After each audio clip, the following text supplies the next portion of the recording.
नमस्कार, आप देख रहे हैं खबर उत्तराखंड और आपके साथ मैं हूं दिव्यदर्शनी। सबसे पहले बात करेंगे बड़ी खबर की। बड़ी खबर है देहरादून से, जहां निकाय चुनाव को लेकर निर्वाचन आयोग की तैयारियां चल रही हैं। 27 से 30 दिसंबर तक नॉमिनेशन होगा। सुबह 10 बजे से 5 बजे तक नॉमिनेशन की प्रक्रिया चलेगी। 31 दिसंबर और 1 जनवरी को नामांकन पत्रों की जांच की जाएगी। 2 जनवरी को सुबह 10 बजे से 4 बजे तक नाम वापसी की प्रक्रिया होगी। 3 जनवरी को चुनाव चिन्ह दिए जाएंगे। वहीं 30 जनवरी को सुबह 8 बजे से 4 बजे तक वोटिंग होगी। 25 जनवरी को परिणाम घोषित किए जाएंगे।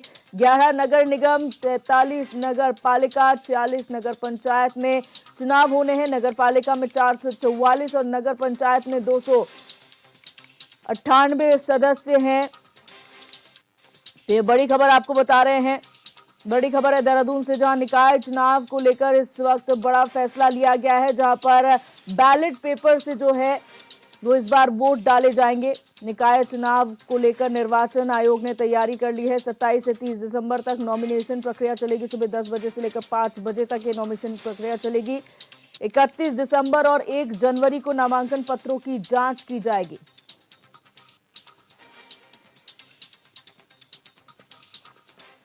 और हमारे संवाददाता योगेश आर्य हमारे साथ लाइव जुड़ चुके हैं ज्यादा जानकारी के लिए। योगेश, इस बार के जो निकाय चुनाव होंगे वो बैलेट पेपर से होंगे, और जो प्रक्रिया होने वाली, क्या कुछ उसे लेकर आगे जानकारी आपके पास है?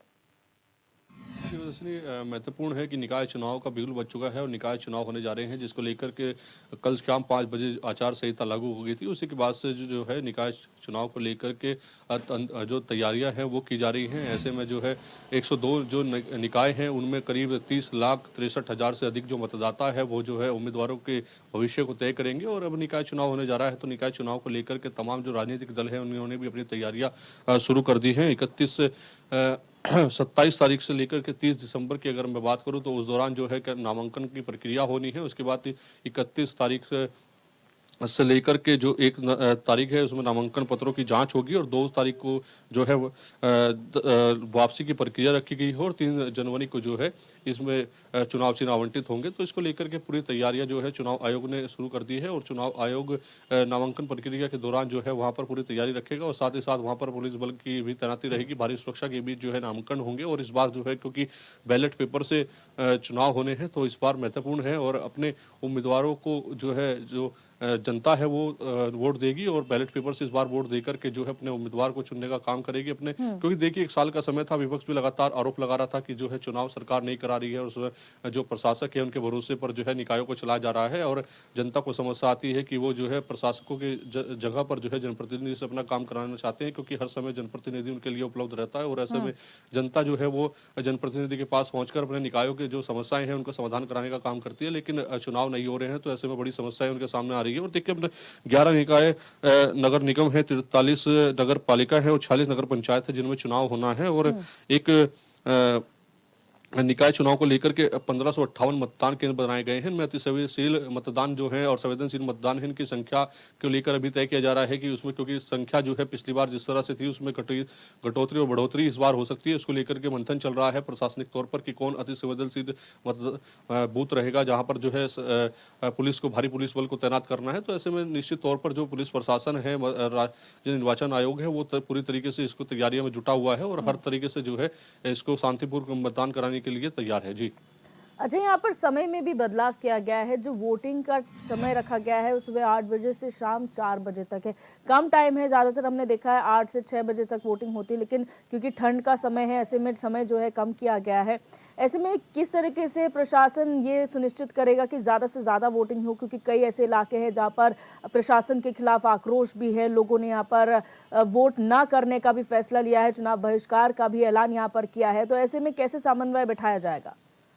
हाँ, देखिए जिस क्षेत्रों में जो है चुनाव बहिष्कार को लेकर के जो है लोगों में आक्रोश दिखाई दे रहा था, उन्होंने चुनाव बहिष्कार का ऐलान किया था। उसमें जो है वहाँ के प्रशासनिक अधिकारी जो है उनसे लोगों को समन्वय बिठाने की कोशिश कर रहे हैं, उनकी जो समस्याएं हैं उनका निदान करने की कोशिश कर रहे हैं। साथ ही देखिए जिस तरह से 8 बजे से 4 बजे तक का समय जो है वोटिंग का रखा गया है, इसमें भी प्रशासन जो है वो कोशिश कर रहा है, क्योंकि ठंड का समय है, और ठंड के समय में शाम के समय जो है 4 बजे के बाद से दिन ढलना शुरू हो जाता है और ठंड में बढ़ोतरी होनी शुरू हो जाती है। ऐसे में जो मतदाता है वो वहाँ पर पहुँचेंगे, उनको किसी प्रकार की कठिनाई ना हो इसका ध्यान रखते हुए, और क्योंकि देखिए पहाड़ी इलाके भी हैं, जो पहाड़ी इलाकों की अगर बात की जाए तो वहाँ जिस तरह से बर्फबारी की बात हो रही है, तो ऐसे में ठंड का बढ़ना जो है वो मौसम विभाग ने बताया है कि आने वाले कल में जो है ठंड में बढ़ोतरी होगी। तो ऐसे में जनवरी में चुनाव है और जनवरी में अधिक ठंड रहती है, तो इसलिए समय में जो है थोड़ा सा बदलाव किया गया है और 8 बजे से 4 बजे तक जो है ये मतदान होंगे। और ये भी कहा जा रहा है कि 8 बजे तक जो अंदर चला जाएगा उसका सभी का मत करा जाएगा और ज़्यादा से ज़्यादा मतदान हो इसके लिए जो है अवेयरनेस कार्यक्रम जो है प्रशासन की ओर से लगातार चलाए जाएंगे। लोगों को जागरूक करने का काम जो है प्रशासन की ओर से किया जाएगा, ताकि जो लोग हैं वो वहाँ घरों से निकलकर मतदान करने के लिए जो है मतदान स्थल तक पहुंचे और अपनी सरकार को चुनने का काम करें। क्योंकि स्थानीय चुनाव जब होते हैं तो स्थानीय अपने उम्मीदवारों को चुनने का काम सरकार जो लोग हैं वो करते हैं, और जब अपनी सरकार स्थानीय सरकार को जब चुनते हैं तो निश्चित तौर पर आने वाले कल में जो विकास के कार्य होते हैं, जो विकास के उनमें तेजी आती है। क्योंकि प्रशासक जो है वो प्रशासनिक तौर पर कार्य करते हैं, लेकिन जो जनप्रतिनिधि है वो सभी क्षेत्र की समस्याओं को जो है जानते हैं, उनकी समस्याओं का निदान करने की कोशिश करते हैं। साथ ही साथ क्षेत्र की जो अधिक समस्याएं होती है उनका भ्रमण वो करते हैं। चुनाव के दौरान कई वादे किए जाते हैं, उन वादों पर काम होते हैं। तो निश्चित तौर पर ये चुनाव जो है आने वाले कल में जो निकाय चुनाव होंगे तो जनता के लिए वो बेहतर होंगे, क्योंकि वो अपने काम के लिए जनप्रतिनिधि के पास जा सकते हैं। प्रशासक सुबह 10 बजे से 5 बजे तक बैठते हैं, लेकिन जनप्रतिनिधि तमाम समय उनके लिए उपलब्ध हो सकता है। तो इसलिए जो है चुनाव होंगे तो आने वाले कल में जो है लोगों के लिए काफी आसानी होगी अपने काम कराने के लिए निकायों में। जी अच्छा योगेश, एक और दिलचस्प बात यहाँ पर है, क्योंकि चुनाव हुए नहीं थे उससे पहले ही विपक्ष जो है एक तरीके से चैलेंज दे बैठा था सत्ता पक्ष को कि अगर हिम्मत है आपकी तो आप बैलेट पेपर से चुनाव कराइए, क्योंकि ईवीएम में कहीं ना कहीं घपलेबाजी का आरोप भी लगाया जाता था। ऐसे में इस बार बैलेट पेपर से वोटिंग हो रही है, तो इसमें विपक्ष का क्या कुछ कहना है? देखिए जिस तरह से जो ईवीएम है उससे चुनाव कराया जाता था, तो उससे जो है विपक्ष जो है तमाम तरह के आरोप लगाता था कि जो है ईवीएम में गड़बड़ी की गई है और एक तरफा जो है वोटिंग को गड़बड़ी करते हुए अपने पक्ष में कराया गया है और जीत हासिल की है। सो इस तरह के सत्ता पक्ष पर हमेशा जो है आरोप लगते रहे हैं। तो इस बार जो है बैलेट पेपर से जो चुनाव है उसको कराने का फैसला लिया गया है। तो ऐसे में अच्छी पहल जो है विपक्ष की ओर से बताई जा रही है कि अच्छी पहल है, लेकिन उसमें भी जो है उनका कहना है कि इसमें पारदर्शिता के तौर पर चुनाव हो, अधिक फोर्स लगाया जाए। और कहीं पर जो लोग हैं जहाँ से पहले अनुमान देखा जाता है कि कई जगह पर इस तरह की शिकायत मिलती है कि लोगों को वोटिंग करने से रोका जा रहा है, लोगों को वोटिंग करने नहीं दी जा रही है, पहचान पत्र से नाम पूछा जा रहा है, नाम पूछकर उनको वापसी करा जा रहा है। तो इस तरह की समस्या सामने ना आए, लोगों को वोट करने दिया जाए और लोगों को वहाँ मतदान स्थल पर जागरूक किया जाए कि वो लोग वहाँ पर पहुंचे और मतदान करें। और फिर जब बैलेट पेपर का खुलासा होगा उसके बाद जब किसकी सरकार बनेगी ये आने वाले कल ही बता पाएगा। जी बहुत शुक्रिया योगेश हमारे साथ जुड़ने के लिए और तमाम जानकारी साझा करने के लिए।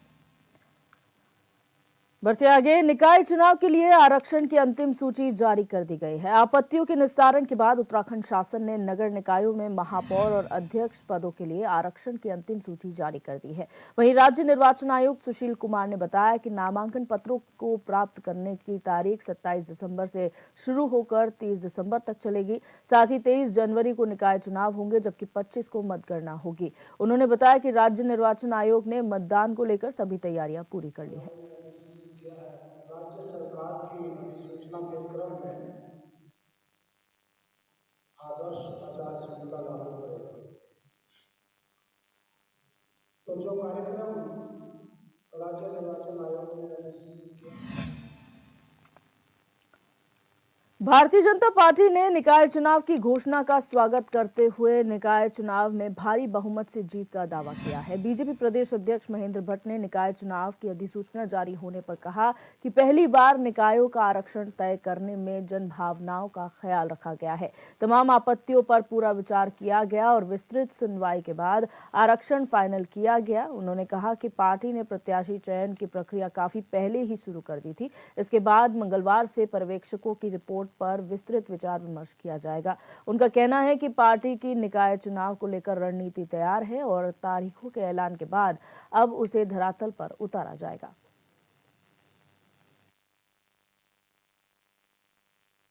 23 जनवरी को उत्तराखंड के सभी नगर पालिका और नगर निगमों के अंदर स्थानीय निकाय के लिए जनादेश प्राप्त होगा। और मैं कह सकता हूं कि पहली बार का अनुभव है कि जब नगर विकास द्वारा आपत्तियां मांगी गई रिजर्वेशन के बाद, तो जन भावना का कदर किया गया। आपत्तियों का निस्तारण सुनवाई के बाद हुआ। लगभग 39 नगर निगम, नगर पालिका, पंचायत मिलाकर 39 स्थल थे, जिनमें जन सुनवाई के बाद एक पुनः रिजर्वेशन तय हुआ है। हम इसका स्वागत करते हैं और 25 तारीख को उत्तराखंड के भारतीय जनता पार्टी सभी नगर निगमों में अपना परचम लहराएगी, ऐसा विश्वास पूर्वक मैं कह सकता हूं।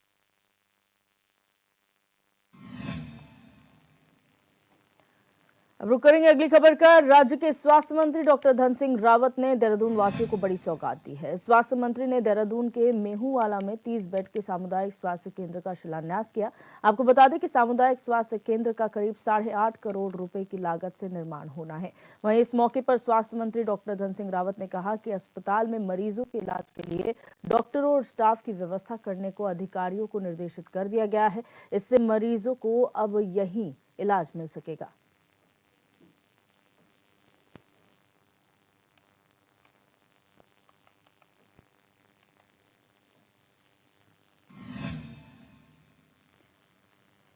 उत्तराखंड में राष्ट्रीय खेलों का काउंटडाउन शुरू हो चुका है। इसके तहत खेल मंत्री रेखा आर्य ने देहरादून के राजीव गांधी क्रिकेट स्टेडियम से प्रचार टीमों को हरी झंडी दिखाकर रवाना कर दिया है। इसके साथ ही खेल मंत्री ने सभी 13 जिलों के जिलाधिकारियों और अन्य अधिकारियों के साथ वीडियो कॉन्फ्रेंसिंग कर तैयारियों की समीक्षा भी की।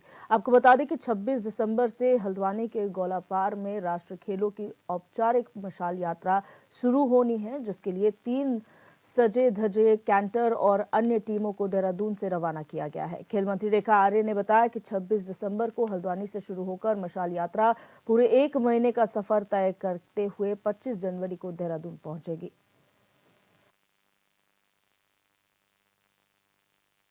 देखिए 26 तारीख से हम लोग हल्द्वानी गोलापार से मशाल यात्रा प्रारंभ करने जा रहे हैं और यह यात्रा माननीय मुख्यमंत्री जी के कर कमलों से शुरुआत होने जा रही है।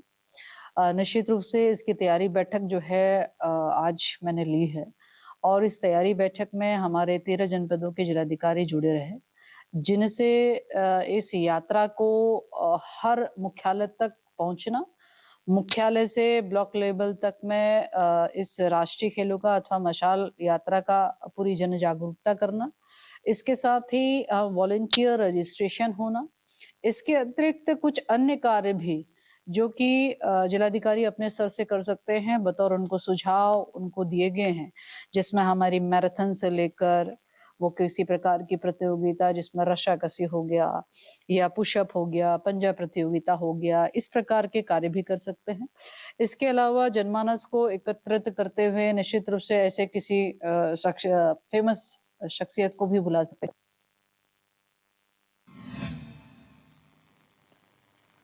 खबर लोहाघाट से है, जहां एसडीएम रिंकू बिष्ट का अल्मोड़ा के एसडीएम पद पर तबादला हो चुका है। एसडीएम की विदाई के लिए उनके सहकर्मियों, जनप्रतिनिधियों और व्यापारियों ने विदाई समारोह का आयोजन किया।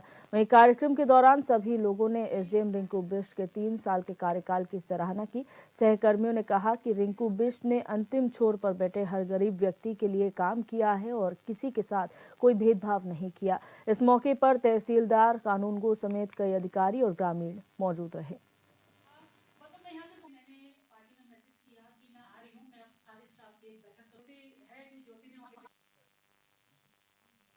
यहाँ पर कोई भी समस्या आई तो हम मैडम के पास गए, चाहे वो व्यापारियों से संबंधित हो या जनमानस से संबंधित हो, तो मैडम ने अपने तो दिखा करके और उसका समाधान करने का प्रयास किया और बहुत ही अच्छी कार्य प्रणाली रही। और लोहाघाट में पूरे समय जब भी रही और यहाँ पर लगा कि हमारा एक अधिकारी ऐसा है जो हमारी बात को सुन सकता है और इन्होंने वास्तव में एक अधिकारी न होकर एक घर के सदस्य की तरह से हम लोगों के साथ व्यवहार किया। और मैं जहाँ भी ये रहें इनके उज्जवल भविष्य की कामना करता हूँ और शुभकामनाएं देता हूँ। शुभकामनाएं देती हूँ।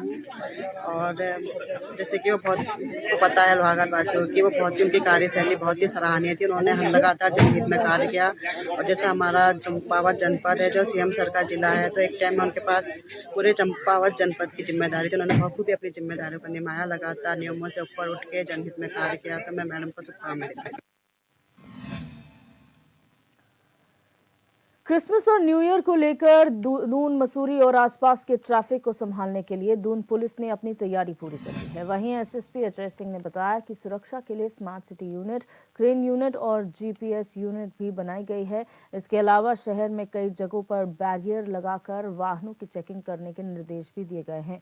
उन्होंने बताया कि सभी अधिकारियों को अलर्ट मोड पर रहने को कहा गया है। साथ ही पर्यटकों से भी अपील की गई है कि नियमों का पालन करें।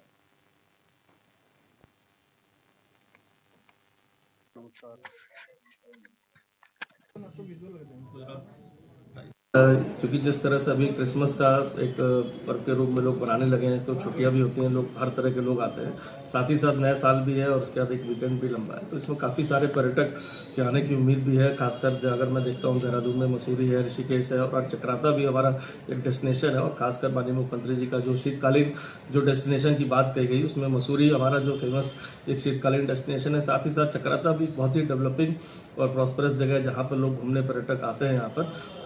और जिस तरह से अभी फोरकास्ट की बात चल रही मौसम विभाग की, जिसमें एक बर्फबारी की अंदेशा भी है या मौसम के जो अनुमान है, तो पर्यटकों से ये अपील रहती है कि जब भी वो इस तरह की यात्रा पर आए तो एक बार मौसम विभाग का जरूर चेक कर लें, जिससे कि वो अपनी तैयारियों से आए। यहाँ पर तैयारी से आने से अच्छा रहेगा और सारी व्यवस्थाएं पुलिस द्वारा इस बार और बेहतर की जाएगी। टिहरी के नरेंद्र नगर में गुस्साए ग्रामीणों ने बद्रीनाथ हाईवे को जाम कर विरोध प्रदर्शन किया और जल संस्थान के अधिकारियों पर लापरवाही का आरोप लगाया। गांव के लोगों का आरोप है कि 10 गांव के लोग कई दिनों से पानी की बूंद बूंद के लिए तरस रहे हैं। ये रिपोर्ट देखिए।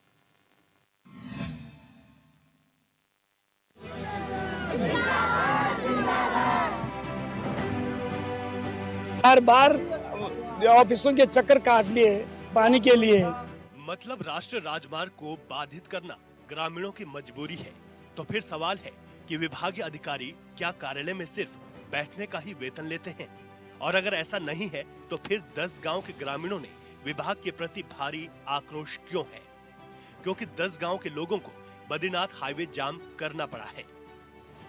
अगर हम ये लेके चले कि उत्तराखंड जब से अस्तित्व में आया है, उससे पहले और उसके बाद भी आज भी वही समस्या जस की तस बनी है। माँ गंगा हमारे बगल से बह रही है, हमारे पहाड़ों से निकल रही है, पर फिर भी हमारे लोगों को पानी नहीं मिल रहा। पहाड़ का पानी, पहाड़ का जवानी पहाड़ के काम नहीं आ रही है, बहुत ही दुर्भाग्यपूर्ण है। और आज प्रशासन वाले आज हमारे यहाँ पर आए हुए हैं, यदि ये हमको ठोस अल्टीमेटम नहीं देते हैं, एक ठोस अवधि नहीं देते हैं जिसमें हमारे कामों को पूरा किया जाएगा, हर घर जल मिशन के लिए एक टाइम जो है वो नहीं दिया जाएगा अगर हमको, तो और उस टाइम लाइन में अगर काम पूरा नहीं हुआ तो आगे हमको भूख हड़ताल भी करना पड़े तो हम भूख हड़ताल करेंगे, चक्का जाम करेंगे। और साथ ही हम पूरे क्षेत्र में महापंचायत ऑर्गेनाइज करेंगे। हम चक्का जाम करने के लिए आतुर होंगे, परंतु अब हम झुकने वाले नहीं, डरने वाले नहीं। तस्वीरें उत्तराखंड के टिहरी जनपद के नरेंद्र नगर की हैं, जहां डोगरी न्याय पंचायत की 10 ग्राम सभाओं के ग्रामीणों ने ऋषिकेश बद्रीनाथ राष्ट्रीय राजमार्ग यानी NH 58 को जाम कर दिया। गुस्साए ग्रामीणों ने जब सड़क को जाम कर दिया और इसकी खबर जल संस्थान और जल निगम के अधिकारियों को लगी तो हाथ पांव फूल गए। आनन फानन में पुलिस बल मौके पर पहुंच गई और ग्रामीणों को समझाने की कोशिश की गई। जो अभी जल निगम कह रहा है कि हम मार्च तक पूरा जो है पानी पहुंचा देंगे और तब तक जो है ये जल निगम अपनी सुचारू रूप से जो है व्यवस्था बना के रखेगा। लेकिन हमने इनसे भी पूछा है पूरा कि आप वो बात यहाँ पर करिएगा जो आप कर सकते हैं, नहीं तो जो आज ये समय सीमा इनको दी जा रही है, इसके बाद अगर ये काम नहीं करते हैं तो आज तो ये सांकेतिक था, इसके बाद ये बहुत बड़ा जन आंदोलन के रूप में यहाँ पर जो है ये पानी की समस्या के लिए जो है लोग उतरेंगे। और अभी तो ये गैर राजनीतिक रूप से चल रहा है, अगर ये सरकार चेती नहीं तो यहाँ पर हमारी जो जिस पार्टी से हम लोग बिलोंग कर रहे हैं, हमारे तमाम नेता जो है यहाँ पर सड़क में बैठने के लिए मजबूर हो जाएंगे और इसकी जिम्मेवारी पूरी शासन और प्रशासन की होगी। नरेंद्र नगर में 10 गांव के ग्रामीणों के जबरदस्त आंदोलन का रुख भांपते हुए जल निगम और जल संस्थान के अधिकारियों ने ग्रामीणों के साथ लिखित समझौता किया, जिसमें कहा गया है कि देवप्रयाग जल निगम मार्च 2025 तक जल जीवन मिशन के तहत बचे हुए कार्यों को पूरा कर लेगा। जल वितरण प्रणाली शुरू कर दी जाएगी। तब तक जल संस्थान देवप्रयाग मार्च तक पुरानी पंपिंग पेयजल योजना से नियमित जलापूर्ति करेगा। लिखित समझौते के बाद ग्रामीणों ने आंदोलन स्थगित करने का ऐलान किया तो पुलिस और जल निगम के अलावा जल संस्थान के अधिकारियों ने राहत की सांस ली। भागीरथी जो ये बिलंगम नदी है वहाँ से पानी शुरू होना है। इंटेक वेल अभी तक जो है अक्टूबर तक पानी में जलमग्न था, नदी के पानी में। उसके बाद जैसे ही अक्टूबर में पानी का लेवल नीचे हुआ उसके बाद हमने वहाँ पर काम शुरू कर दिया है। राइजिंग मेन हमारी ऑलमोस्ट कंप्लीट है। टॉप CWR भी बना हुआ है चमराड़ा देवी में, और WTP का वाटर ट्रीटमेंट प्लांट है जो, उसमें भी हमारा 80% काम पूरा हो चुका है। हम पूरा प्रयास करेंगे, संबंधित ठेकेदार को निर्देशित किया गया है कि जल्दी से जल्दी जो है इसमें कार्य और प्रगति लाएं कार्य करने में, और शीघ्र जलापूर्ति हो सके। तब तक के लिए व्यवस्था क्या है, क्योंकि पानी तो बहुत तब तक की व्यवस्था जल संस्थान, अभी जलापूर्ति जल संस्थान नहीं करता है, उत्तराखंड जल संस्थान आपूर्ति करता भी है और करता भी रहेगा, आगे भी करेगा, करता भी आ रहा है। ग्रामीणों के साथ यह समझौता जल निगम देवप्रयाग के अधिशासी अभियंता दौलत राम बेलवाल और जल संस्थान के अधिशासी अभियंता NP सिंह, पूर्व विधायक ओम गोपाल रावत, सरदार सिंह पुंडीर, नेत्र सिंह, अर्जुन सिंह व श्रीमती मिंकी रावत सहित अन्य ग्रामीणों की मौजूदगी में किया गया है। उम्मीद है कि जल्द ही विभाग ग्रामीणों की समस्याओं को दूर करेगा।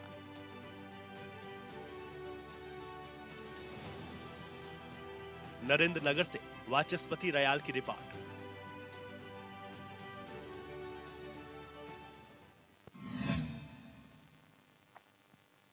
उत्तराखंड में मौसम विभाग का पूर्वानुमान एक बार फिर से सटीक साबित हुआ है। विभाग के पूर्वानुमान के मुताबिक ऊंचाई वाले इलाकों में मौसम का मिजाज बदला, तो कहीं हल्की बारिश तो कहीं ज्यादा ऊंचाई वाले इलाकों में बर्फबारी हुई, जिससे कारोबारियों और पर्यटकों में खुशी का माहौल है।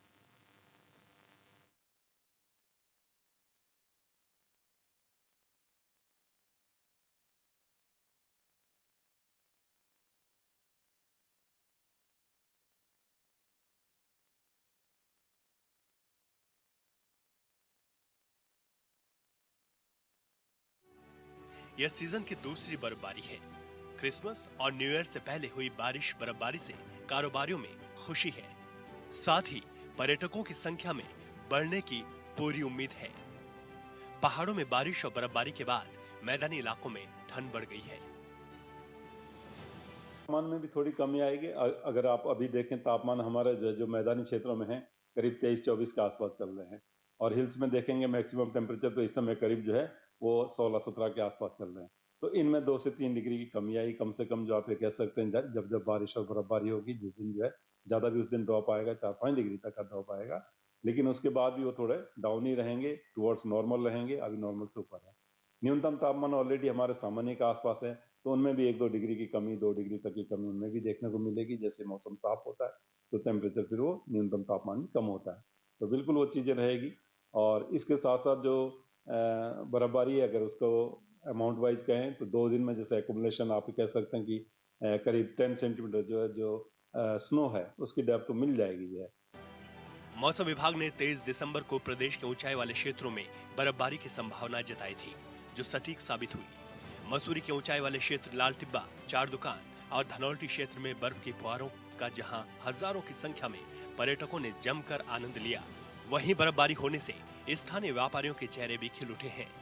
लोगों को जैसे ही हिमपात होने की सूचना मिली, सभी लोग अपने वाहनों के साथ मसूरी के ऊंचाई वाले क्षेत्र लाल टिब्बा जाने लगे, जिससे घंटाघर से लेकर चार दुकान तक लगभग 3 किलोमीटर का लंबा जाम लग गया है।